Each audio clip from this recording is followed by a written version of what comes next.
தேவனுக்கே மகிமை உண்டாவதாக. இந்த புதிய நாளிலும் கர்த்தர் உங்களுக்கு அருளும் ஆறுதலின் மன்னா. சமாதானம் பண்ணுகிற உன்னை நான் என் சொந்த பிள்ளையாக அங்கீகரித்து என் நித்திய ஆசீர்வாதங்களினால் உன்னை நிரப்புவேன். மத்தேயு 5:9.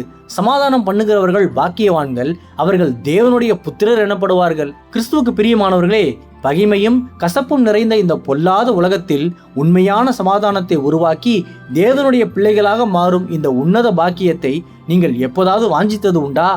அன்று இயேசு கிறிஸ்து தம்முடைய மலை பிரசங்கத்தில் சமாதானம் பண்ணுகிறவர்களுக்கு ஒரு உன்னதமான தெய்வீக வாக்குத்தத்தமாக இன்றைய வசனத்தை அருளினார். சமாதானம் என்பது வெறுமனே சண்டை இல்லாத ஒரு சாதாரண நிலையே அல்ல, மாறாக உடைந்த உறவுகளை அன்பினால் ஒன்றிணைக்கிற ஒரு மாபெரும் தெய்வீக கிரியை ஆகும். அன்று ஆபிரகாம் தன் சகோதரனான லோத்துவோடு வாக்குவாதம் வந்தபோது தன் உரிமையை விட்டு கொடுத்து சமாதானத்தை நிலைநாட்டிய உன்னத சம்பவம் இதை மிக தெளிவாக போதிக்கிறது.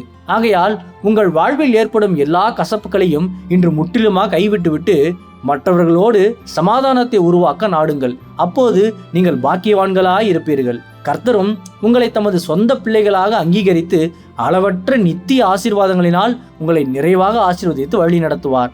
கர்த்தர் தாமே இந்த வார்த்தைகள் மூலமாக இன்று உங்களை ஆறுதல் படுத்தி ஆசீர்வதிப்பாராக. ஆமேன். அல்லேலூயா. ஜெபிப்போம். என் அன்புள்ள பரிசுத்த பரலோக பிதாவே, இந்த புதிய நாளுக்காக உமக்கு ஸ்தோத்திரம். சமாதானத்தின் ஆவியானவரே, இன்று முதல் சமாதானம் பண்ணுகிற என்னை உமது சொந்த பிள்ளையாக அங்கீகரித்து உமது நித்திய ஆசீர்வாதங்களினால் என்னை நிரப்பும்.